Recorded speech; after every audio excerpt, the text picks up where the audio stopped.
Hello, everyone. Welcome to the Unseen Beings podcast, where we explore what it means to be human in a more than human world.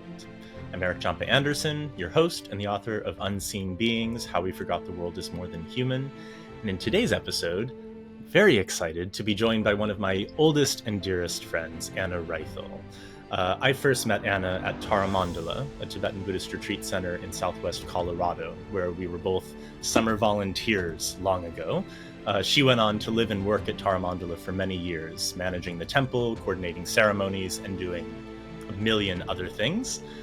Anna trained in ritual arts under Khenpo Ugyen Wangchuk and a number of other senior lamas and ritual specialists. She now serves as Tara Mandala's head chöpön, or ritual master, leading rituals and teaching the wider community how to hold the form realm of practice. Anna also works as an emotional intelligence coach, working with clients and organizations to develop mindfulness and self-awareness. Welcome, Anna. It's so wonderful to have you here. This is so exciting. Thank you, Erik. And yeah, it's a pleasure to be here. And I'm so happy to be a part of the Unseen Beings momentum, going out into the world. Oh yeah, you're a very welcome part of the family. This is a very, I've been looking forward to this interview for a long time. We were just talking about this. We had a nice long catch up before actually recording this. But for those that know me and some of my work, I also spent a lot of years at Tara Mandala and especially training in ritual arts. And Anna's really one of the very few people who kind of knows that world in the same way, in precisely the same way, because we did a lot of our training together and we worked on a lot of retreats and ceremonies together. Even just this Drupchen, which is a big ritual that we've both done a lot of, I think around a dozen each. And it's one of those things where it's so difficult to try to express to literally anyone just the breadth of what's actually involved in it. You can say, oh, it's this 10-day ceremony or this Buddhist, retreat or something. But unless you have a frame of reference for it, it's really impossible for folks to understand what that means. They might think oh, you're meditating for 10 days. And it's no, that's not it. It's precisely not like that. So yeah, I'm thrilled to have you here to hear some of your thoughts on ritual and embodiment, and just to chat a bit about this experience, which is quite unusual, I think, for a lot of folks. So thank you for being here. Oh gosh, my pleasure. And yes, it is hard to describe because we're doing this, very traditional Tibetan Buddhist, kind of ritual art form. And we're doing it in a very, usually in very beautiful Tibetan places, be it a temple or a space that we've transformed to become a little more shrine-like, or our homes even.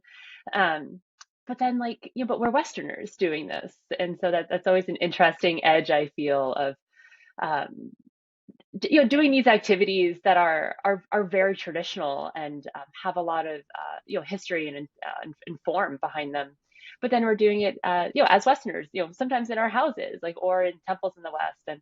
And I don't think I've ever actually, I wonder if this is true. I don't think I've ever actually chöpöned outside of the US. So I don't think I've never Oh, interesting. I'm trying to maybe there must have been some practices that we did on pilgrimage. Actually, now that I say that, um, their Lama Tsultrim does a lot of spontaneous roadside ritual. Happens a lot if you go on the road with Lama Tsultrim. So now that I say that, I bet I have done quite a bit in Asia, but not in a formal temple and not in a Yeah. formal setting. So for me, it's a very, lived experience. And you were just mentioning the Drupchens, and yeah, that's when we really kind of go in together, and we are not meditating. No. There isn't a lot of that going on. There is, as Erik just said, the chöpön is the activity master, or the kind of the activity specialist, and that is wildly true. Where it is a very it's an active process, and there's a lot goes on behind the scenes, a lot of preparation for rituals and ceremonies, a lot of creations. I call it Dharma arts and crafts sometimes, because Oh yeah. you're making these things out of clay, or how do I make these sticks fit in a perfect shape that will hold until tomorrow. And lots of lots of activity. Yeah, activity definitely defines the chöpön experience for sure. And it was always fun to have good people in there with me, and that really makes it fun. Chöpöning is also very much a team activity. Yeah, and I mean, it's sometimes, it's months of preparation. I remember my first summer volunteering at Tara Mandala. I had been sort of peripherally involved for a few years at that point, but I think that was your second summer volunteering, the 2009 year when we did the first that, Tokyo that Karma. that was my third. That was my third summer That was your volunteering, third. actually. Yeah. Yeah. So I mean, that was a crazy year. I remember, it was months and months ahead of time that we started preparing for this big ceremony, and I had never done anything like that before. I'm not sure if you had done the previous Drupchen with Adzam Rinpoche. Oh no, I hadn't. That was my first No. one. Also, was So, I 2009. mean, we're coming into this quite fresh. I remember, like I was working for Julia at the time, and that was her first Drupchen as well. And it was just full on sort of 24/7 preparation for months. We were learning dances, we were learning instruments, multiple different instruments, learning a million melodies and different, sort of ritual procedures, learning how to make tormas, learning how to build the mandala, learning how to, accumulate all of these offerings, figuring out how we were going to do 5 simultaneous fire pujas. Yeah. Which are still legendary. Still legendary. Still legendary. We've never done All that since. That was a one Julia time. Julia Jean figured that out, and we still follow Yeah. her model when we have to do Yeah. simultaneous fire pujas. Yeah. Yeah. I mean, it was an incredible experience. And, I'm so glad to be able to have this conversation with you because, we sort of ended up holding sort of different ends of the ritual art spectrum. You've specialized in both. I mean, you trained in both and you've done both a lot. But you've sort of specialized in the chöpön side of things, which is this very active. The chöpön is the person that's actually doing all of this stuff with the shrine and the different offerings that need to be made. All of the different substances have to be prepared in very specific ways, and then they have to get to the right person at the right time. It's all very complex. And then I was holding sort of the umze stuff, which is more of the leading the actual ceremony vocally and with the instruments, playing different forms of cymbals and the drums, and leading the sort of tantric orchestra. And together this is really what creates the ritual ambiance, which becomes quite a magical thing. It's really Yeah. unlike anything else I've experienced in any other context. And I want to start just by sort of, I think it'll be interesting for folks to know how you got into this in the first place, both Tibetan Buddhism, but also specifically what is it about ritual arts that really drew you in initially. We can start there. Ooh, what a question. It was a Let's see. I first went to Tarmandal when I was 20, now 37. So it's been 17 years of really answering that question. And I feel like I will hope I will always be learning. And I still feel like a baby sometimes in this work. But then I realize that I know things that I can teach to other people that are helpful, and that sometimes something spontaneous will happen, and I'll know how to solve the problem, or I'll know what to do next. And I realize, like, oh, actually I know quite a bit about this.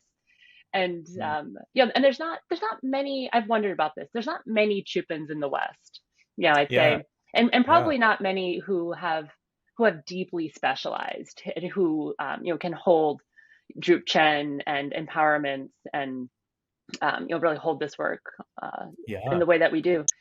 And even in saying that, I'm like, oh, I'm not sure I'm one of those people. Like, I am still learning. You definitely are. But then I realized that I do know some things. And it is very much a role that is held in partnership with the lama, with the umze, and that we co-create this world together. And that's also a never-ending process. Oh yeah, but thinking back to 2009, and you were just describing all of these preparations, and I don't think we had any idea. Well, how could we have had any idea of what it was rolling up to? We didn't know. We're practicing instruments, learning dances, preparing tormas, getting the shrine room ready, and none of us, I think, at Tara Mandala at the time, knew what this was all going to be like in the end. And I Yeah. think that first year was pretty overwhelming, which in some way is the point of having so much ritual, I think, and so much happening in the form and sound realm. It is to completely occupy your senses, and to Yeah. get you out of your more, mundane or, kind of ingrained ways of thinking. It kind of blasts you open, and then you see what happens next. Um, Totally. but I definitely felt pretty blasted open in 2009. But it was so inspiring. It's so beautiful, and I was really entranced by what I saw. And that very first Drupchen, I didn't have a role. Um, I think I just was helping. I was running the Tara Mandala facilities and the volunteer program at the time. Yeah. So Right. my main job was really just allocating teams and like putting volunteers in different roles. So for me too, it was really watching it for the first time. And then the next year in 2010, well, I spent a year then learning with Khenpo Ugyen about ritual arts, and he was living at Tara Mandala at the time, which was maybe that's the short story with a lot of this is, right time, right place. Like I was there and able to learn from Khenpo Ugyen, and I was young, so I had nothing. I had no kind of other agenda, or Right. I was living at Tara Mandala, and there was this amazing Khenpo from Bhutan coming to teach us ritual arts. So I just spent as much time with him as I could. And the winters are long at Tara Mandala. They are long and quiet, and they lend Uh, themselves well to study and practice. so yeah. that's what I did. So I was studying Jialing with him, which is the Tibetan. It's a Tibetan instrument that sounds like an oboe almost, or like a clarinet. Mm. That involves circular breathing. So I learned how to circular breathe from Khenpo Ugyen. So then I played Jialing in the second Drupchen, and then I kind of had a front row seat to all of the chöpön activity. And that's where I think I began to understand these roles in a different way of, by getting to hold a musical instrument. And there's only two Jialings in the whole assembly. And the Jialing has this very, lyrical, melodious sound. So it really stands out also in a Drupchen. And I began to see how like form and sound crafted the experience for people. And yeah, and then in Drupchen specifically, there's, you're calling in all of these, deities. In our Drupchen, Sogyal Karma specifically, you're calling in the five dakinis. And you do that through music and through offerings and through mantra recitation. And so that's where I began to get this kind of felt experience of, what does it mean to fully occupy your senses in a way to to be in relationship with these practices that we're doing, and to embody the deity. What is it? It's a very abstract concept in some ways to embody a deity, but then, how do you do that through form? How do you do that through sound, through visualization, through study and practice, and having a sense of what you're doing as we chant these lines in Tibetan, a language that is not our own, that we tend to not understand unless you study Tibetan and do understand. um yeah, and then yeah, so it was really from there that I just began to learn little things.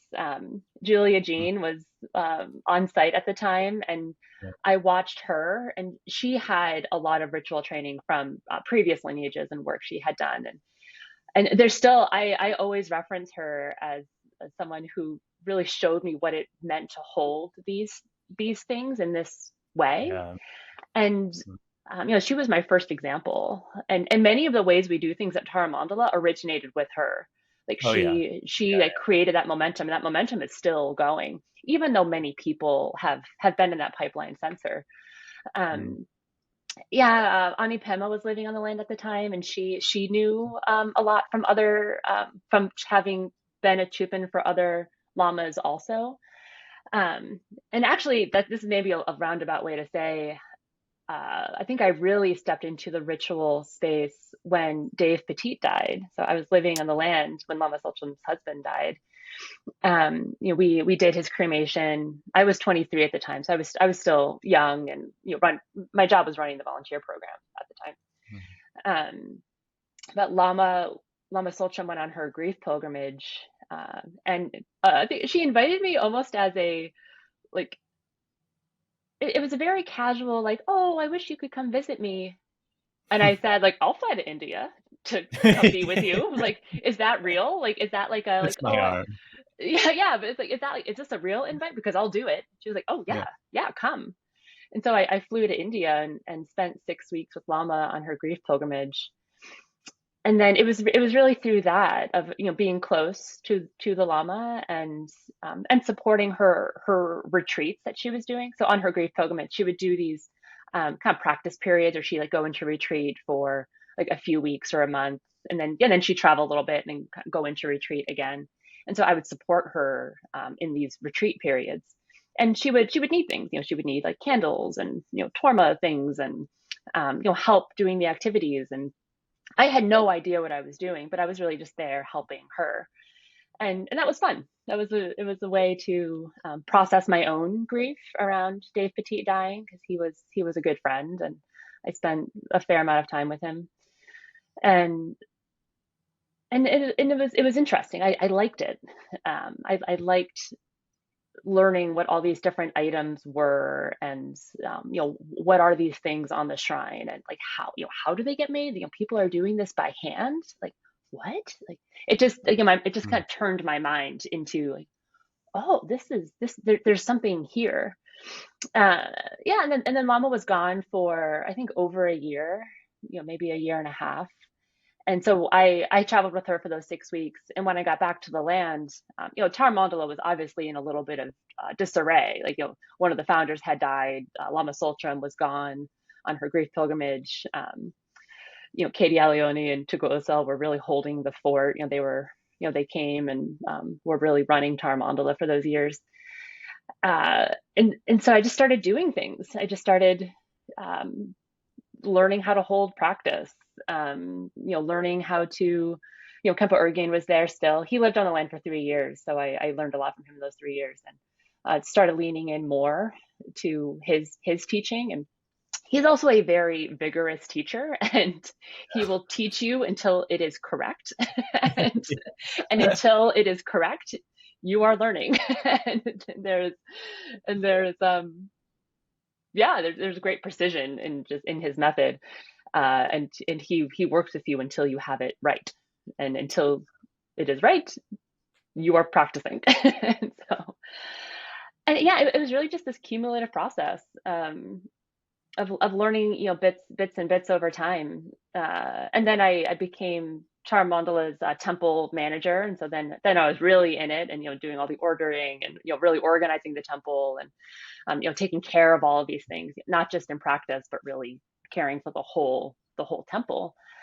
I was also traveling with Lama continuously during that time.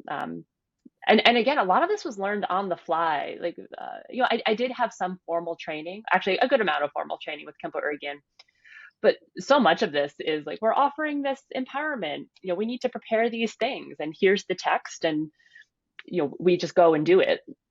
And I spent many rituals being very anxious because I'm someone who likes to get things right. I like to do my work well, and try to be as excellent as I can make something happen. Um, and there's a lot of anxiety of like, I don't know what I'm doing. Like, how do I, like, there's no instructions. There's no instruction manual with this at all. And a lot of it was, really learning as I went. And that's really my story with becoming Tara Mandala's head chöpön, is learning through these small experiences, working with other chöpöns, the like Riggs and Ling and the Chadjud Gompa consortium has a lot of very excellent chöpöns, and they would come to Tara Mandala and work with us. I went to Riggs and Ling and learned. Then it was interesting to learn a different way. It's still Drupchen. It's still very similar, same kind of root text of the Knowing One text that we use to do Drupchens. It's similar as what they do at Riggs and Ling. And so then seeing what these practices look like in a very different Gompa and a different Sangha. Yeah, and then chippening for different lamas and rinpoches as they either came through Tara Mandala, or if Lama Tsultrim was working with them, or teaching in their centers. And so that's really the whole story. It became this very co-creative process. I'm still on that learning journey. 2 months ago, we cremated Lama Wangdu at Tara Mandala, and that was a brand new experience that I've done different cremations. Dave Petit's cremation, another Sangha member at Tara Mandala who died, and then Lama Wangdu's was the third one. But I had never done a cremation for a high lama that was so elaborate and so traditional. So I'm still on that journey. And now I do feel like I have enough of a baseline of knowledge and experience to begin sharing it with other Mm, people.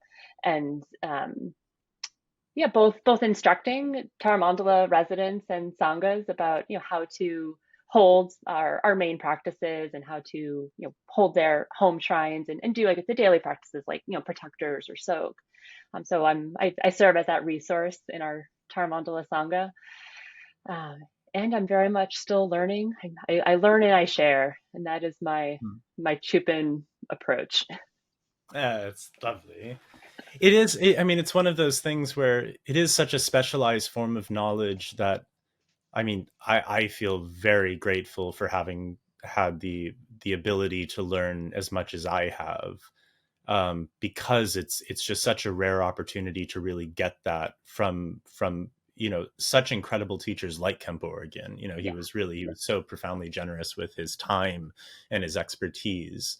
And I think a lot of folks, are drawn to ritual arts. We find it interesting, I think, innately as human beings, especially when you're bringing in all of these components, of music and song and dance and like you said, arts and crafts. These are are phenomena that we relate to in such a sort of primal way as humans.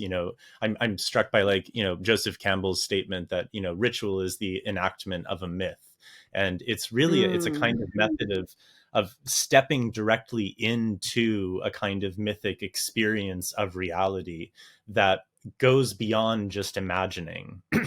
Because of course, we do all of these, in Tibetan Buddhism, there's all these practices that are done that involve a lot of visualization and sort of imagining certain things. But then when you can create it in a ritual environment, it doesn't take so much visualization. It doesn't take so much imagination. You're really bringing it to life. And especially when you're in one of these sorts of positions as a chöpön or as an umze, or even as a ritual dancer or an instrument player or something like that, you are a part of it. It's a bit like a production, like a theater show, a musical or something like that, but one in which there is no audience. yeah. Everyone is in the production and sort of creating it. And it's such a marvelous experience that I think is something that humans are naturally inclined towards. It enchants us. It gives us that sort of, again, what Joseph Campbell would call the rapture of being alive. Mm. And I think it's a phenomenal thing to do, and to be able to specialize in, and to be able to carry on for sort of future generations of practitioners, and also to help folks sort of ground it in their real lived experience, so it doesn't just end up being something where we're just obsessed with doing things in a certain way and it's all about doing, following certain forms, and it's really about integrating and becoming more embodied. And that's something that you focus a lot on when you teach ritual arts. Can you speak a little bit to that aspect of ritual as like the an embodied practice, a practice of embodiment? Ah, thank you for that question because I was listening to you talk like that's what I wanted to say next. So thank you. Yeah, I was that's the feeling that came up of like why do we do this? Like why is ritual Mm. important? And and it's found everywhere. It's not, obviously Tibetan Yeah. Buddhism does not have the lock on on ritual. Like, um and yeah, in my experience it's yeah, like why do we do this? And it's to me, ritual creates like a rhythm. It's a way of like focusing our senses and settling into a rhythm so that our minds can find calmness and clarity. And then that creates room for something else to arise. What if that's a moment of insight, if even if it's just a good practice session, and then with the goal of enlightenment and alleviating the suffering of beings of what we as Tibetan Buddhists are wrapping up towards. But yeah, but to me, that's how those two things connect. Okay, if we have as Tibetan Buddhists are running around practicing all these ritual things, like why? Like why are we doing this? Mm.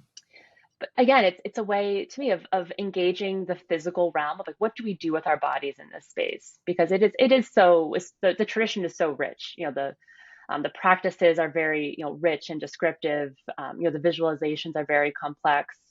We set these very very ambitious goals of enlightenment and liberating all beings if you take bodhisattva vows. And it's like, oh my God, how do I do that? And I think we do that by starting with ourselves. It's like, how is my body occupying this space? What activities am I engaging in?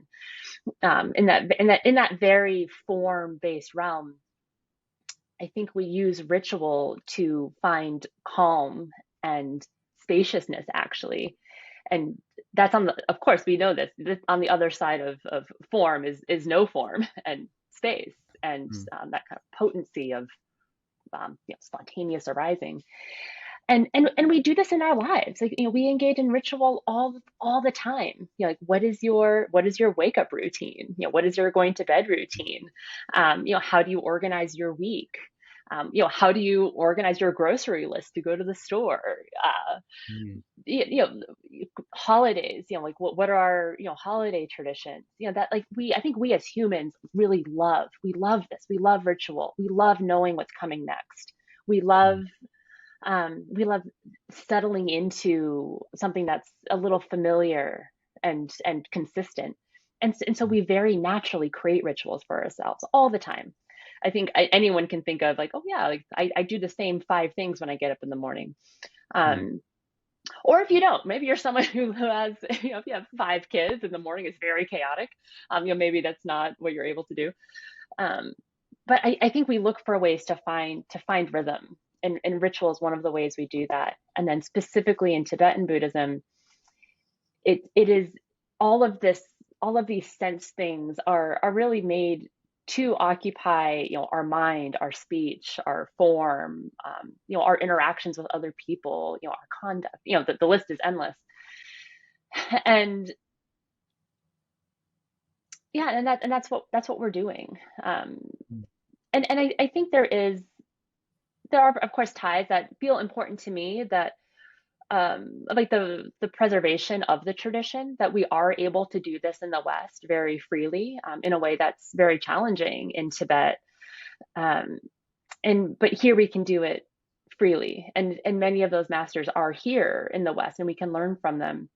And I do think that is an important aspect too of being able to preserve the tradition without persecution.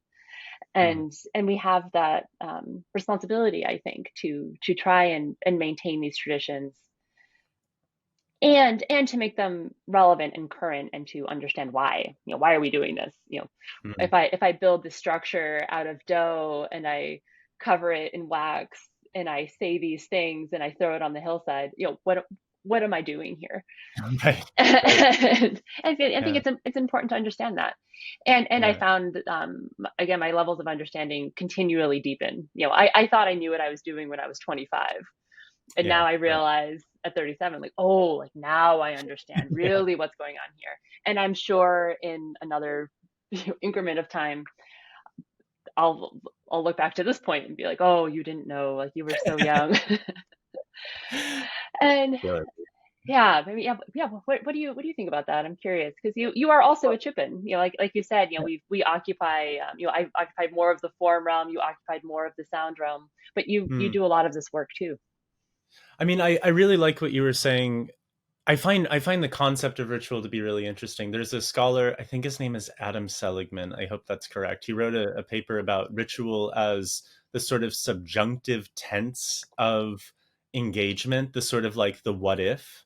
It's a sort of a process of like creating an environment in which a certain set of rules for existence and sort of rules of engagement, you just take it as a given truth within the context of the ritual, and it sort of doesn't matter if it's true or not in an absolute sense. You create an environment where everyone is acting as if it is true, and it creates this kind of magic that I think is really the foundation of a lot of elements of being human. Like you said, we have rituals for many things, even like if I were to, ask someone like, can you please do this for me? That's a kind of ritual. It's not a genuine request of, can you do this? And then they respond genuinely if they can or cannot. It's an implicit sort of assumption that, like, we're playing the game. I'm playing the please, can you, or the would you mind, that game. And then the other person says, yes, of course, playing by the same rules. And it's sort of, that's how things, sort of progress. And that's how we engage in this thing called culture. The Yeah, please and thank you rituals, yeah, those are it very. creates. Oops, sorry, I'm interrupting you, No, no, no, no, good, but good. Yeah, it creates a basis for shared experience, and yeah, it creates a basis absolutely. for relationship. Absolutely. And I mean, the relationship thing is something that I want to come back to in a second, because I think that's a really important element. But another thing that I really liked is and you talk about this in other places as well, the sort of the sanctity of the mundane, making common things sort of elevated and sacred. It reminds me of something that Tolkien wrote about sort of the purpose of fairy story and myth. One of his goals, especially in his work, that I think he does phenomenally well, is the ennoblement of simple things. Mm. The magic that you find in works like Lord of the Rings, but this is often the case in a lot of mythic literature or a lot of good fantasy. The magic doesn't come from the fantastical things that are completely otherworldly and, people shooting lightning bolts out of their staves or whatever. The magic comes from just looking at the conventional world in a slightly different way, to Yes. the point where a fire or a loaf of bread or a mug of ale or a sword or a tree becomes something remarkable. It becomes something fantastic. It becomes something amazing. And I think that that's something that can happen through myth. And we can, shed a light on things in such a way through myth and storytelling. But in ritual, that's another method of really allowing sometimes very mundane, normal activities to become something supernatural, or I don't like the word supernatural, but But like larger than. larger than. It becomes something enchanting. It allows us to become enchanted by the world, which is also, I think, another element of it. And I want to hear your thoughts on all of this, but another element of it is the fact that this is taking place in the sort of material, dimension. And of course, within religious traditions of all kinds, there's always sort of expectations about what's really going on in the sort of energetic sphere and so on. But especially when we're talking about these sorts of rituals, it's happening right there. And for me, I think that's a really important piece of grounding our spiritual practice in a sort of pragmatism and in an experience of the living world. It's getting things out of the ether a little bit and into our actual bodies and the worlds that we inhabit, allowing that to become the domain of magic, as opposed to forcing it into the like psychical dimension of energy and those sorts of things. It's so much more grounded. It's more yeah, tangible and visceral. Absolutely. Like, and it was really the ritual arts were my pathway into understanding Tibetan Buddhism more deeply. Because Mm, again, to me, ritual means that you get to be in relationship with these things you are doing. They are not only theoretical, abstract concepts that like if I say this and visualize this will happen. But you get to actually do it also. And that you get to be in relationship with whatever it is, like your own circadian rhythm, or the beings, the land beings that are described in Tibetan Buddhist texts. Or I don't know as much about fairy culture and history, but that you get to be in relationship yourself with these things, and with your own world. Like you get to, you do it, like it is a felt and lived experience of your very present current reality.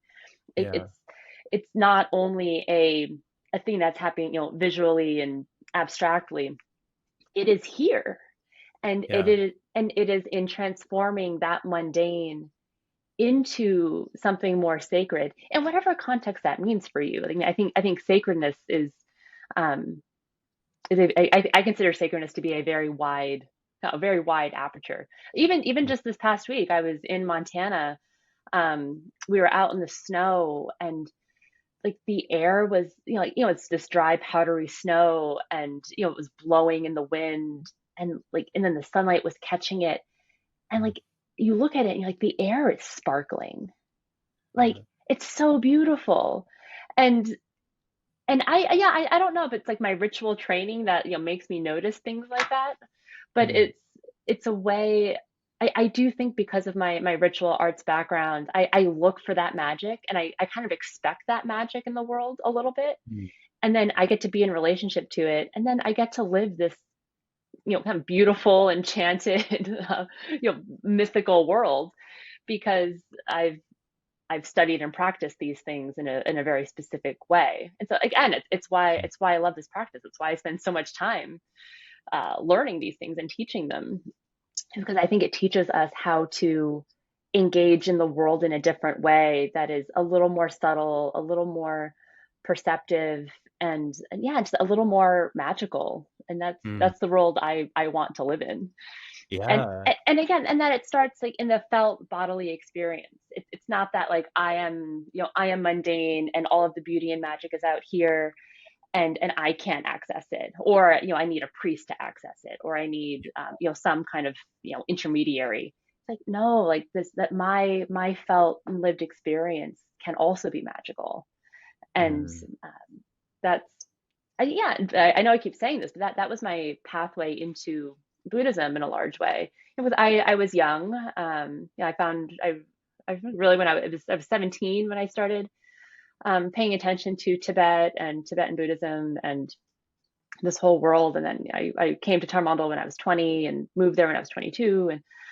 But it was through this path of ritual arts that things became very real to me. Of course, in Tibetan Buddhism, we talk a lot about spiritual bypassing, and mhm, mm. yeah, you laugh because it's so like this is the kind of thing that we're up against as Westerners with our coming from a very different cultural psychological background as Westerners. It's very easy to kind of jump out and Yeah. get and spend all this time in pure realms and imagining ourselves as deities and saying these mantras, and I think all of that is very beautiful and good, and that's what we do as Tibetan Buddhists. um and like we're people, like we still have to be people on that journey too. Yeah. And so the ritual practices were the path of embodiment for me, of making these things that we're saying and imagining very real and lived and felt, Mm, and then so much more vibrant because of yeah. that. These practices became very alive, and I began to really understand them in a different way, and understand them as a lived path, not just as a thing I do, like when I sit down on my cushion, I'm going to go be green Tara for an Right. hour and then go back to myself. it's Right. it's like, no, like I get to carry that energy with me throughout the day. And again, I think many people find their way to this. I don't think ritual arts is the only way to find embodiment in Tibetan Buddhism. This is just my journey. Um, but being young and not having a lot of context outside of what I was seeing and experiencing, that's how it became real, and how I was able to like understand practice. Just understand Mm, my personal practice in a what felt to me to be a deeper way. mm.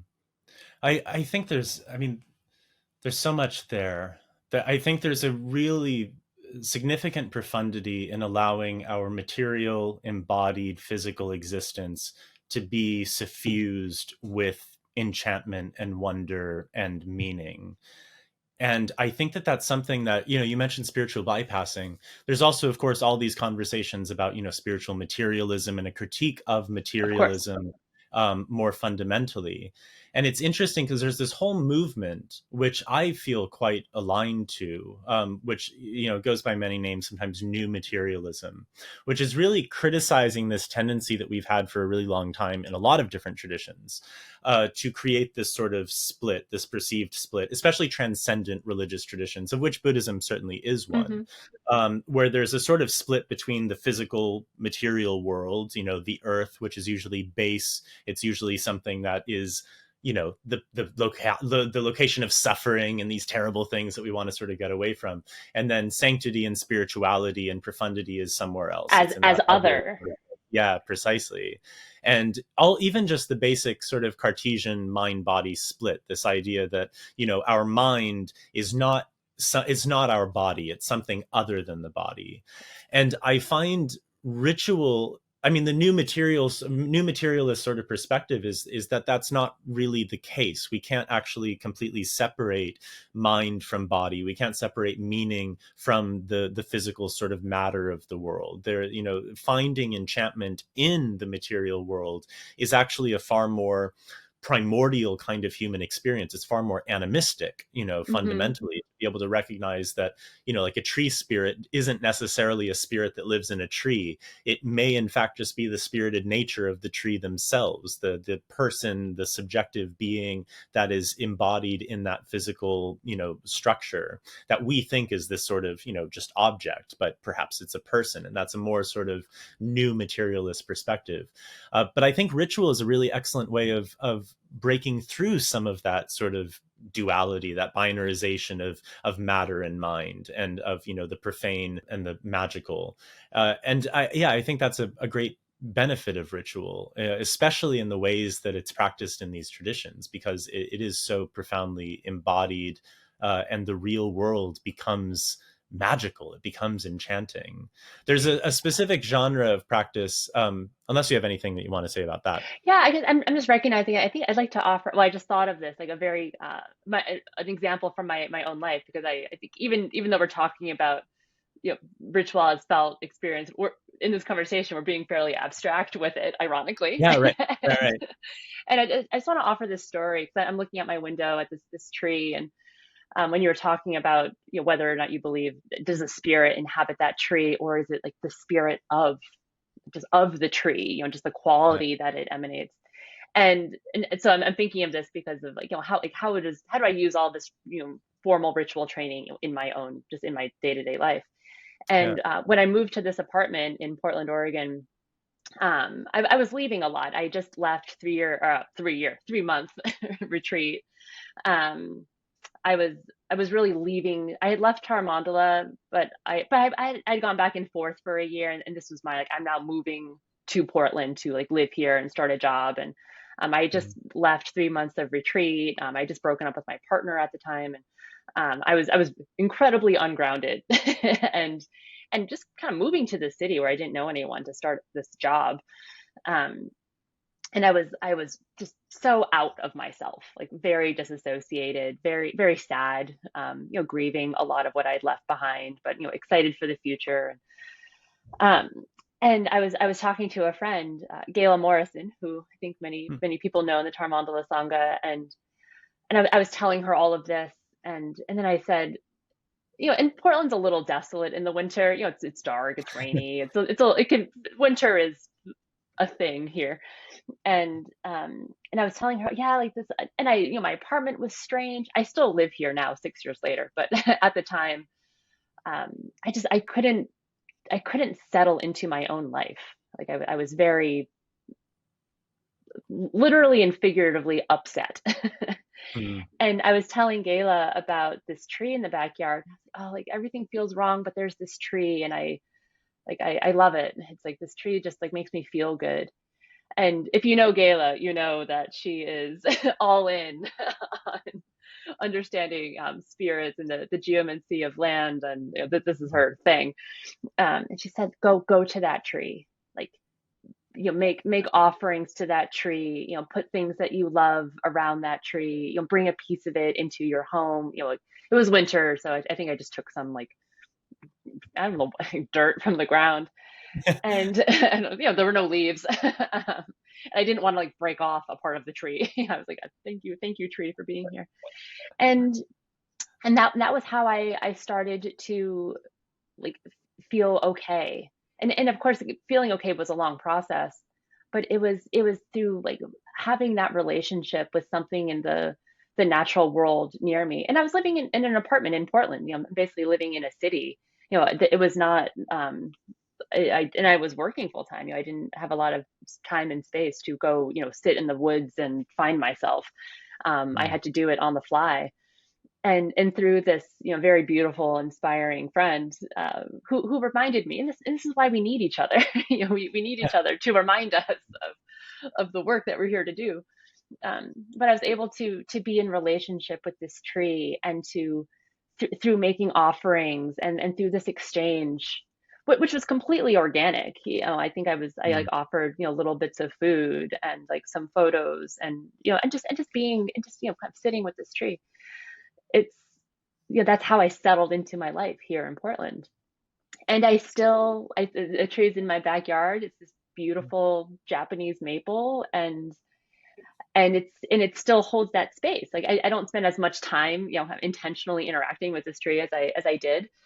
But I still look at it and I remember that time, and that's just the felt experience I have of like that tree just kind of reminded me of like literally how to ground, and like anyone, and it's okay. It's like I am upset and life doesn't feel good right now, but through this exchange, I was able to kind of organize the chaos that I was experiencing and Mm. settle and calm, and then be able to move through it.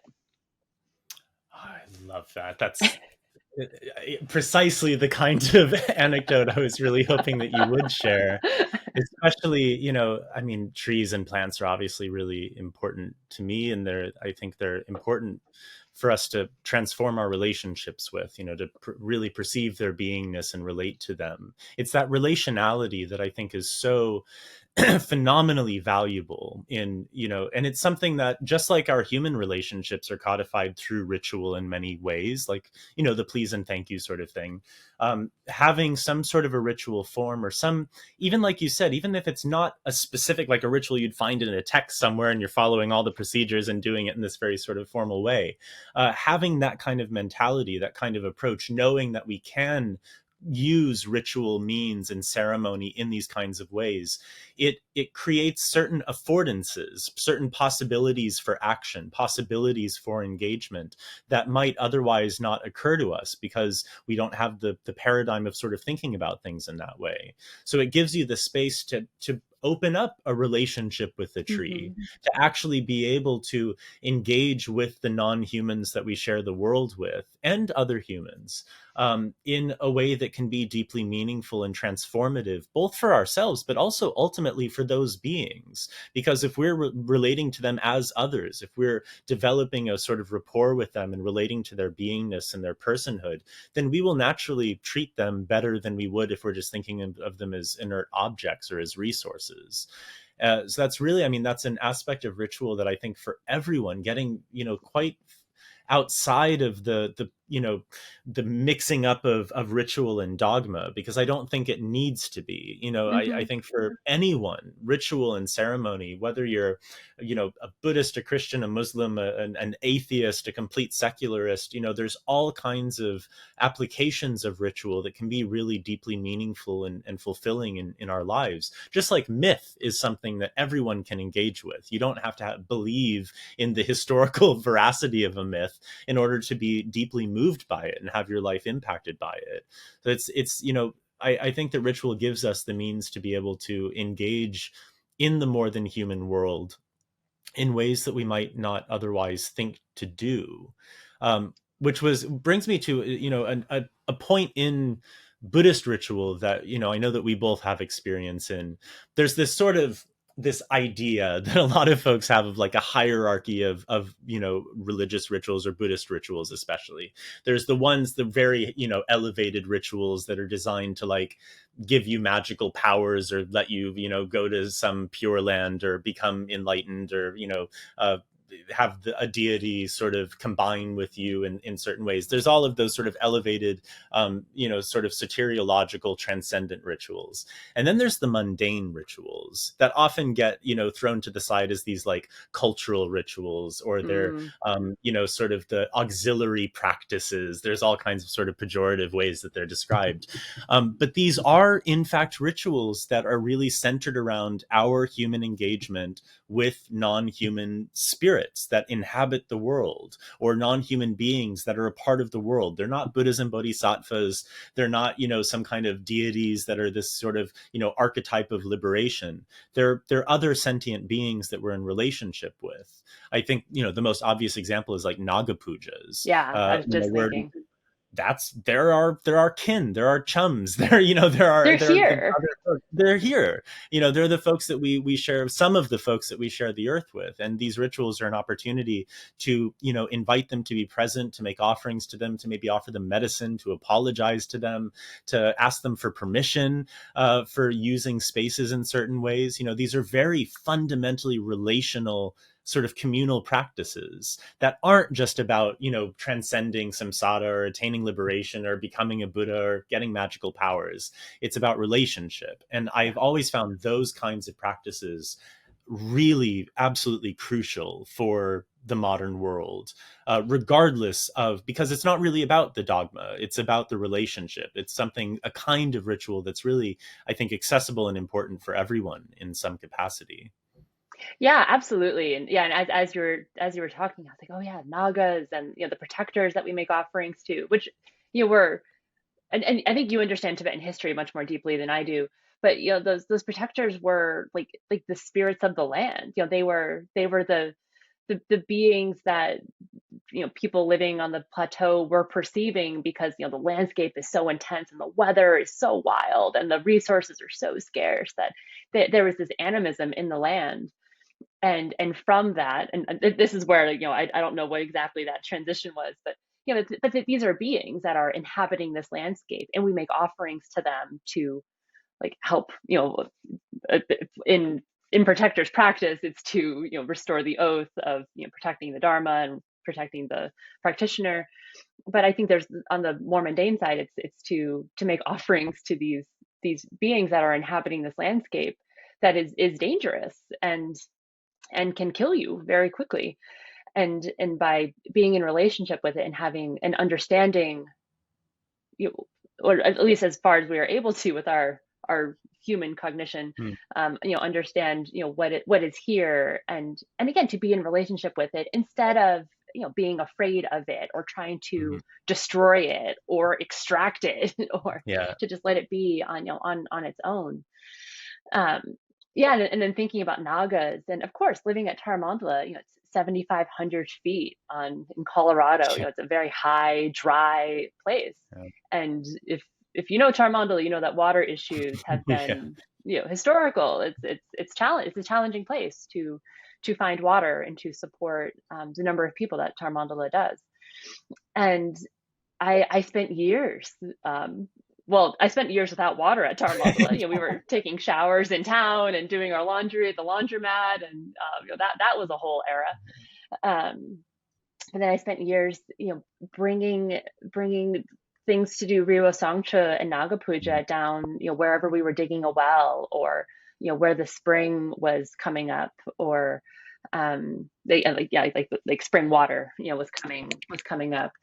Um, and yeah, and I loved it. It was like, wow, I get to be the person who is showing up for these nagas, Mm. that they're here, like, and I really believe that, like, they're here whether we acknowledge them or not. Yeah. and so and and so by being able to do practice for them and make offerings, it's to be in relationship with the land and the other beings who are inhabiting this place that we are also inhabiting, Mm. and to recognize that we are using their resources, Yeah. that the nagas are the water spirits and the land spirits, and we need this water so that we can live Mm.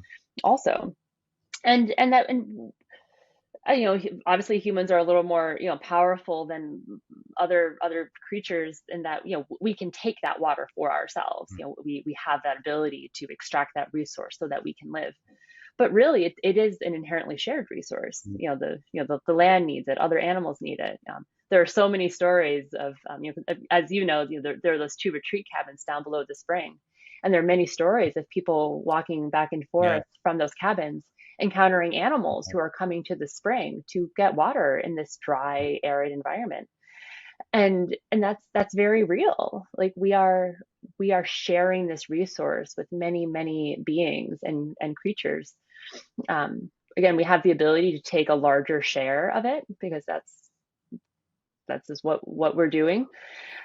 And so then to get to be in relationship with it and acknowledge those other beings always felt very important to me, and important to most people who are doing Naga Puja on the land. We've done Naga Puja on the land, for as long as I've known Tara Mandala. It's still, we practice on the Naga days. Yeah.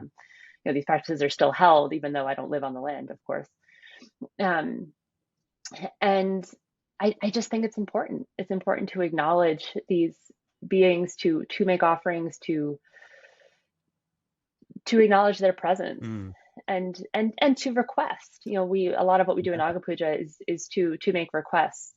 And again, I mean, that's an important piece, that this is not just a thing for us to extract and use to make our lives better as people, Mm.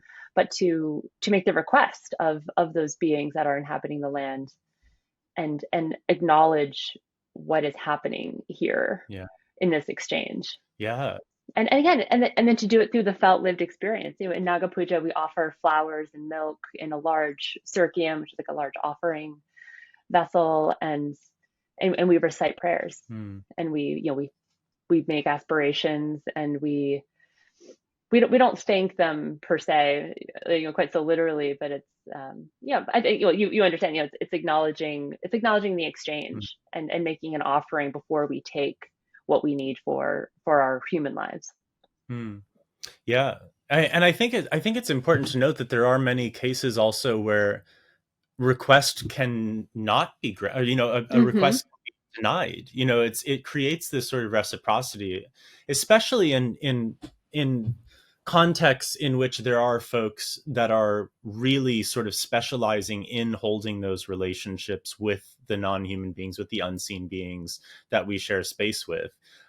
Because there are certainly cases where some kind of a development project will not go through, specifically because the land and the beings that inhabited it have made it very clear that it shouldn't go through, that Mm-hmm. the authorization has not been granted.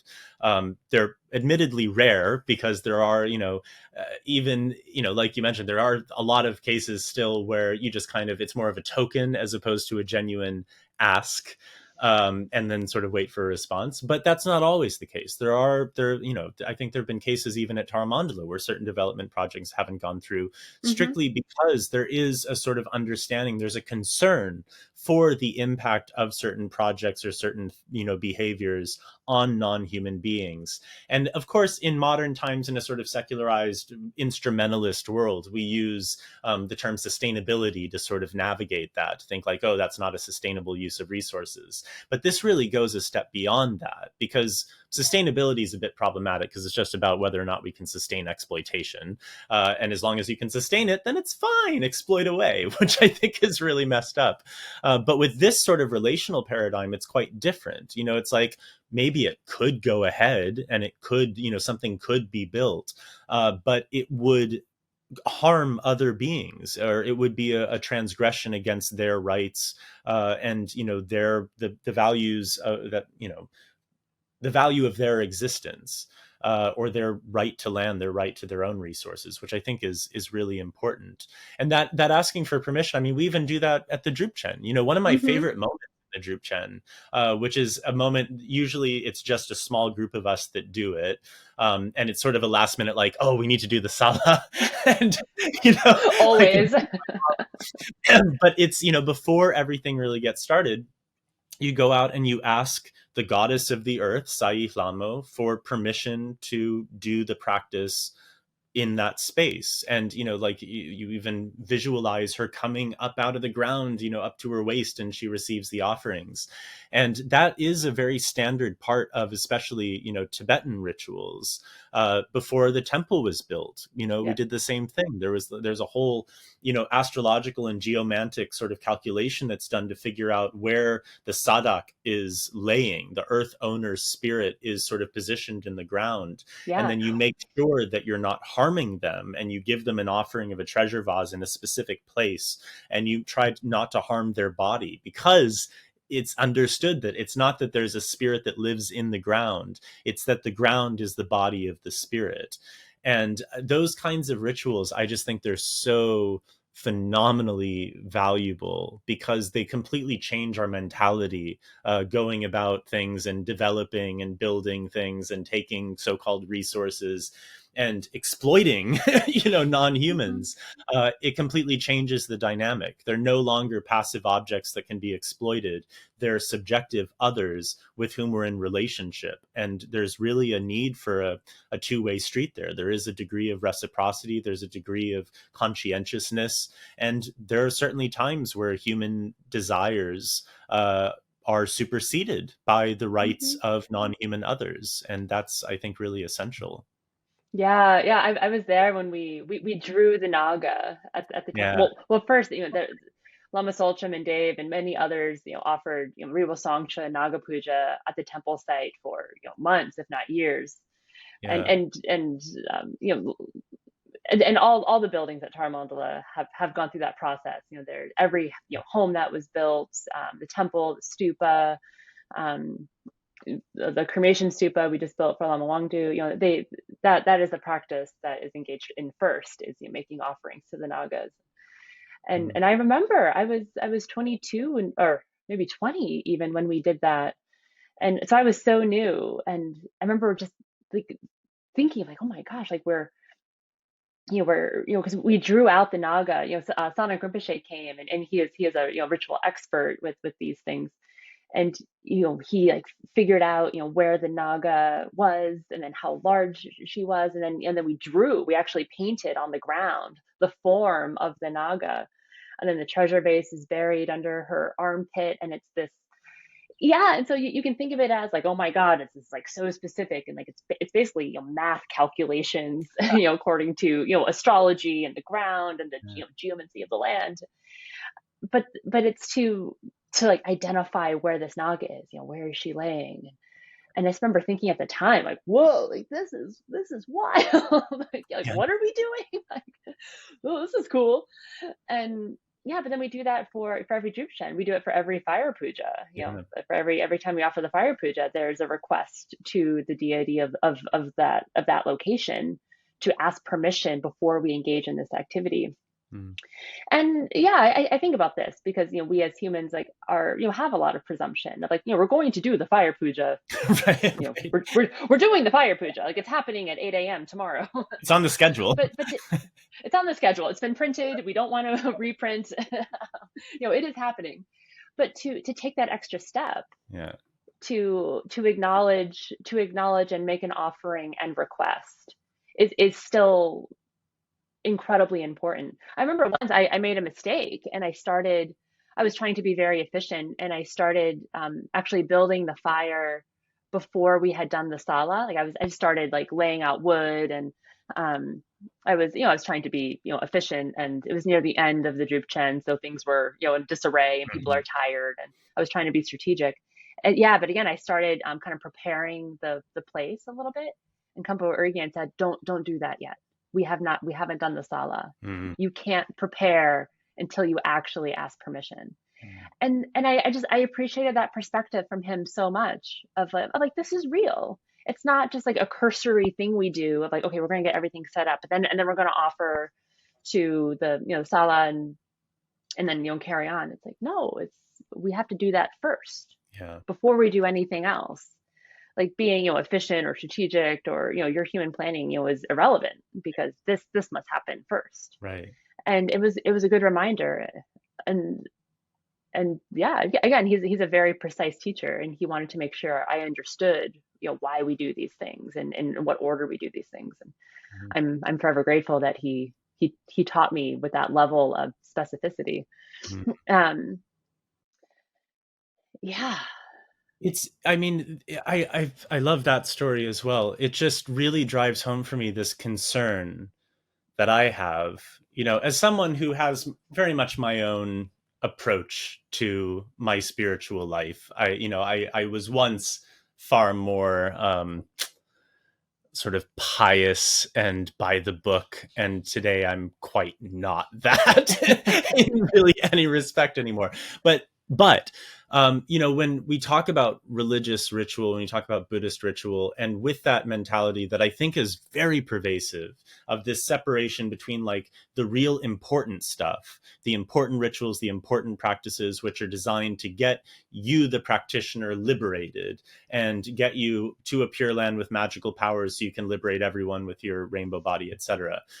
Which is it's very religious in a lot of ways, very, transcendent in its approach. And then this tendency to really view these kinds of mundane rituals on a completely different level. And we kind of place them on this hierarchy of like the profound rituals and the mundane rituals. And terminology like that is even used traditionally, but I think it's especially used in a sort of, contemporary context. And I just find that very concerning because it's specifically in the bowels of the Anthropocene when the number one challenge that we are facing as a global community at the moment is some of humanity's utter contempt and disregard for non-human beings and the environment. We are orchestrating the sixth mass extinction. We are contributing massively to global carbon emissions, global warming, melting ice caps, aridification. There's so many different dimensions to it, but that simple act, those simple mundane rituals of renegotiating our relationships with the environment, asking for permission, sort of solidifying as a community the fact that we are in relationship with the land. We are not able to just completely dominate it and control it with absolute disregard for the welfare of others. Those little details that we think of as being mundane or cultural or superstitious or whatever, those are the very means of recovery for us. That's how we can actually start to find our way out of this, immensely dark moment in human history.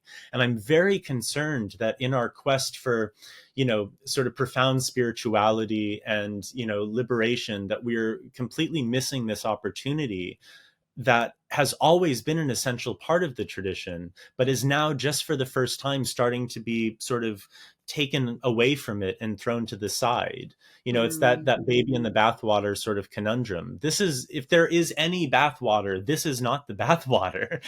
These sort of these components of ritual and ceremony and practice, I think, are absolutely essential for people, probably more today than ever before, because these are the very same pieces that we are completely missing in so-called Western society. We've scrubbed ourselves of them. In the development of an anthropocentric world where humans are the stars of the show and the lords of all, we've completely abandoned any sense of reciprocity, any sense of relationship. So, I really hope that can change. I hope that more people feel drawn to that dimension of practice and those, little moments of relationship and natural enchantment, because I think that's an important piece of our recovery. Yeah, I think you make this point. Well, I know you make this point in the book because I read it multiple times. but, but that humans are not separate from nature. Yeah, right. That it is not as though like humans exist and the natural world exists and we extract from nature or we can be in relationship with nature, or that like we are like humans are mammals who are very dominant on the planet, of course, but humans are not separate from nature. And I really sat with that for a while when I read it in your book of like, yeah, humans are not separate from nature, but we think we are, that nature is a place that we go to find ourselves or to be in beauty or to have whatever it is. It's a place you go to get wood for lumber, you get water, all these resources that we need.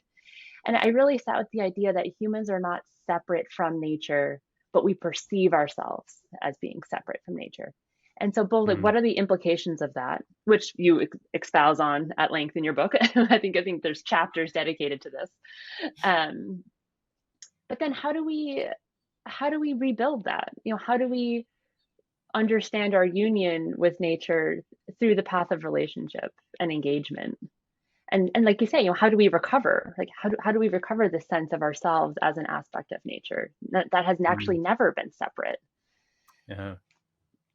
It sounds so Buddhist. That's the thing, is all these profound, because these are kinds of things you hear from from Buddhist teachings and texts all the time, is this sort of concept of separation from our true nature. And we've never been separate from it, but we think that we have been, and it's about recognizing that we've never been separate. But it's quite interesting because even this word nature, the idea of an outer natural world, that's a strictly Western Enlightenment era idea. That word nature doesn't actually exist in any other cultural and linguistic tradition in that way. Mm. There's some somewhat equivalent notions, but not in Sanskrit, not in Pali, not in Tibetan.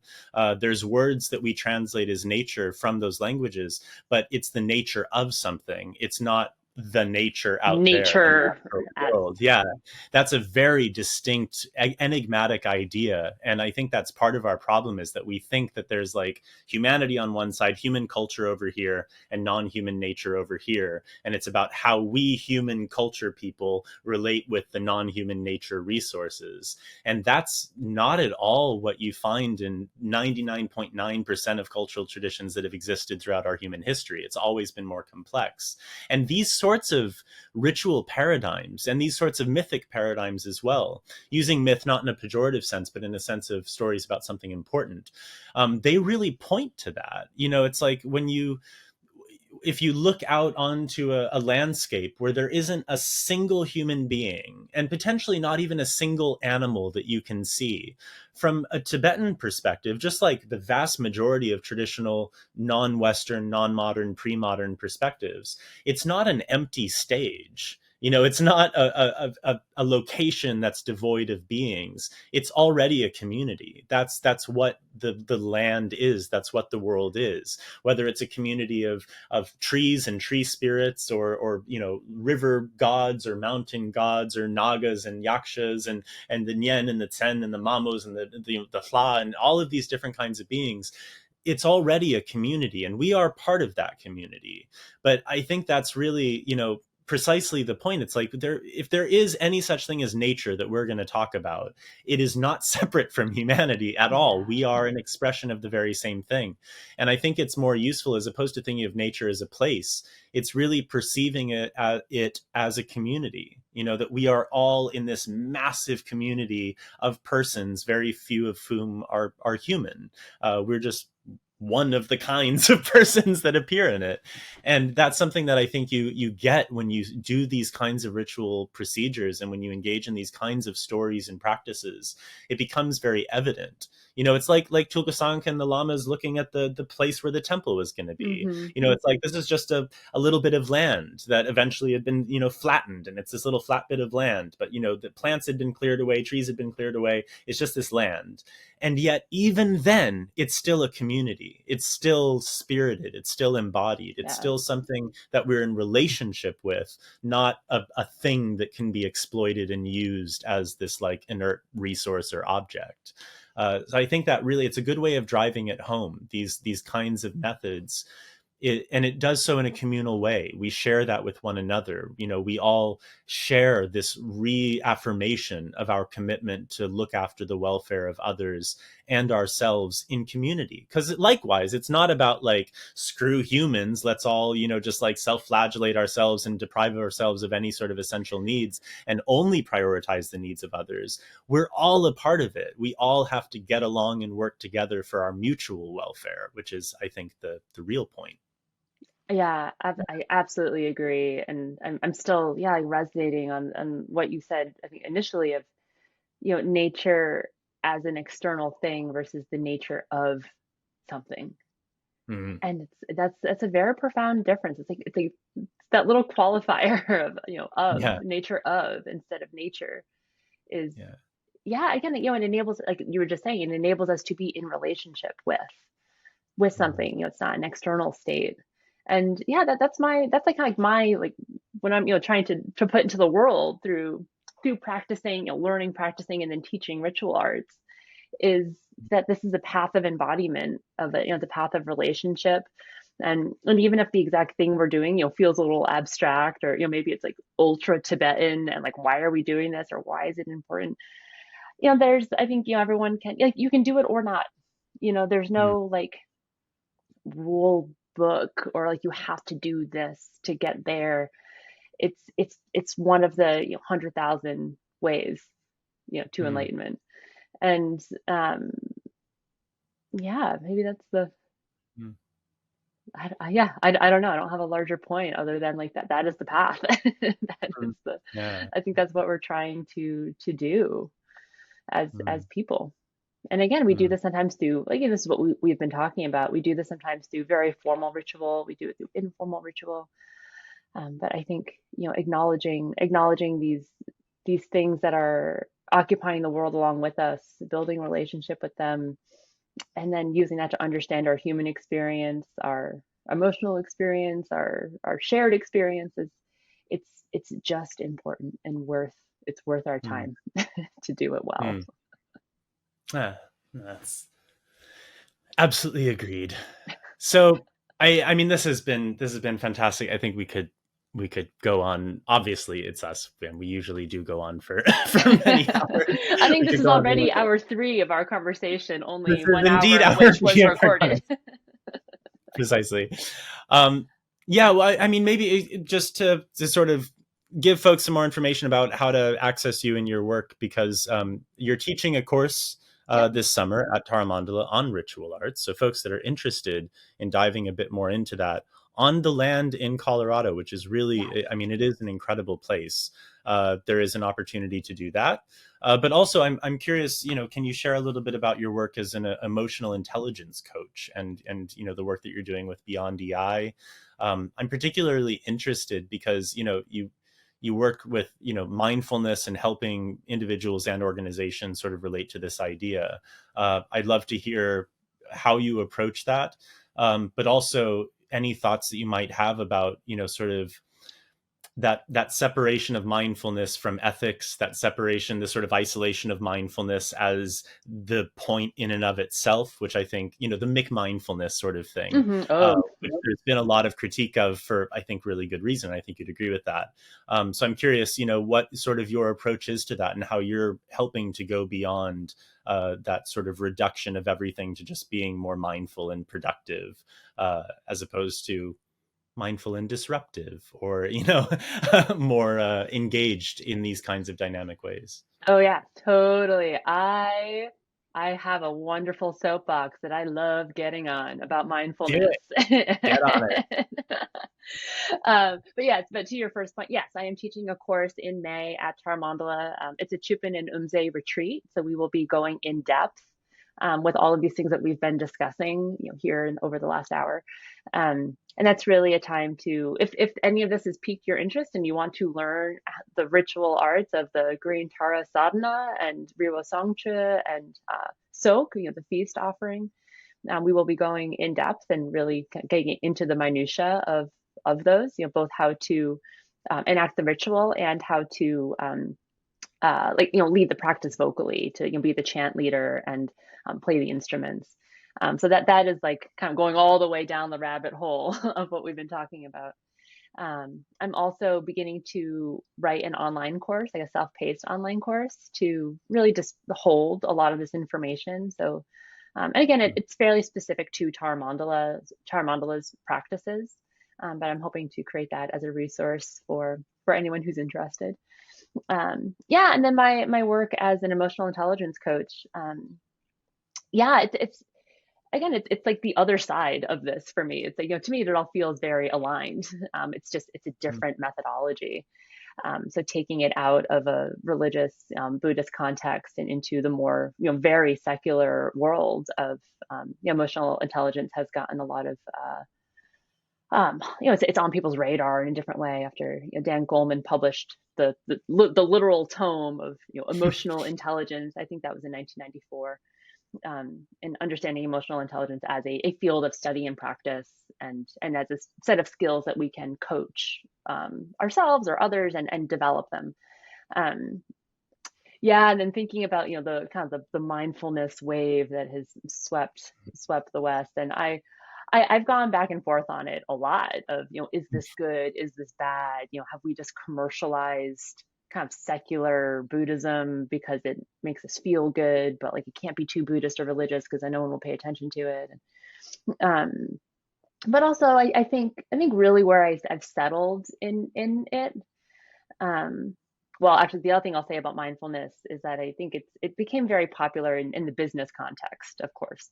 Yeah. Business and emotional intelligence kind of, or mindfulness and emotional intelligence for like better business performance, or like building team rapport, or employee retention, Mm. kind of these very capitalistic ideas. And then like, oh, we're going to like use mindfulness to like make the workplace better and keep people longer and make them happier so they're more productive. And my big like gripe with that is putting the onus of toxic workplace cultures or just the problems of capitalism onto the singular human experience. Of like, it's like, Mm. oh, like you're unhappy because you're not practicing mindfulness, and really maybe you're unhappy because you're being exploited and Yeah. you're you can't work, or run your life in such a way that is sustainable for you personally, because you have to be at this job for 40 hours a week. Many people commute, many people work more than 40 hours a week. um, so that's my like, like mindfulness and emotional intelligence as a tool of capitalism is I have feelings about it. um, and and I really debated, should I do this work? Is this just, am I just becoming part of the problem? But I really think that the net positive benefit of teaching these skills to people, outweighs any like, business advantage, edge to it. Of, if people really are happier, and if they really are able to develop a greater sense of their lived emotional experience, their interpersonal dynamics, um, that's it's a positive impact to put into the world. It is aligned with my bodhicitta activity and my bodhisattva activity of like, how do we alleviate suffering in the world, Mm. and just by helping people get in touch with their own emotions and develop some sense of self-awareness and interpersonal awareness, that Mm. this is a good thing. This is a good thing to put into the world. Mm. And that hopefully my wish or aspiration is that as people come closer to themselves, that they will be able to make other choices that are more aligned with what they need as people. Like they won't stay in that toxic company longer than they need to, or if they have to for any number of reasons, that they can find ways to make it work for them, or to understand, this is what's happening externally, this is what's happening internally, and to feel that difference, I think, is important. That being said, I think coaching is also just a way to get this out in a much broader, kind of faster way. I think therapy is also incredibly important. I think self-exploration is also very important. People's religious backgrounds, whether Buddhist or otherwise, are also a very important framing lens for that. Um, and that's why I'm very grateful to work with many different kinds of therapists and meditation coaches and emotional intelligence coaches.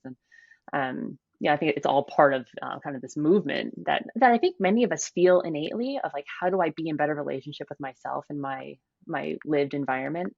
Like, I think people really are looking for that, and there's many different avenues to do that work. I've chosen to go deep into the ritual arts kind of vein, and then go deep into the emotional intelligence and coaching vein. But again, I think there's many ways to do it. And it's why I love platforms like yours, of like, how to, like, who are the people out there kind of doing this work, and how do we find each other and support each other, because we're all doing it in different ways. But I do Yeah. think it all is rolling up to just trying to understand ourselves and our human experience in a more profound way. So I know Yeah. it's a very abstract comment to end on. But yeah, I feel like my work as an EI coach is very aligned with my Buddhist work, my ritual arts work, and it's a way that I can engage with a larger community. So of course, my perspective is very influenced by the things I have learned through my Buddhist practice. But then I can bring it into teams and the business world, and try to bring some bodhisattva activity to corporate America and see if it lands. And yeah, and it does. People I've only worked with amazing clients who then also tend to carry on this work, and like that's what I feel. It's like it's all expanding outwards through our collective efforts. Hmm. I love that. Well, thank you so much for joining me on the Unseen Beings podcast. It's Oh, been really yeah, it's been wonderful. I mean, it's always great to talk to you and to connect. Um, yeah, I really appreciate you doing this. We'll have to do it again sometime. oh my gosh, yeah, yeah. Come back, let me know in like a year because I'm sure I'll have some other insight of like, oh, I didn't know anything a year ago. Now I know something. That's good. That's good. That's what we should all be doing. If you're not doing that constantly until you die, you're doing something wrong. Yeah, exactly. I'm sure I'll have some better anecdotes for you in the future. Thanks again to Anna Raithel for joining us for this wonderful episode of the Unseen Beings podcast. For more information about the emotional intelligence consulting group that she works with, Beyond EI, you can visit beyondei.inc. And for more information about the Unseen Beings podcast and ways to support us, please check out unseen-beings.com. And you can also check out our Patreon at patreon.com/ErikJampa. I hope you'll join us again soon. There's a new episode next week. And in the meantime, this has been Erik Jampa Anderson, your host. Take care.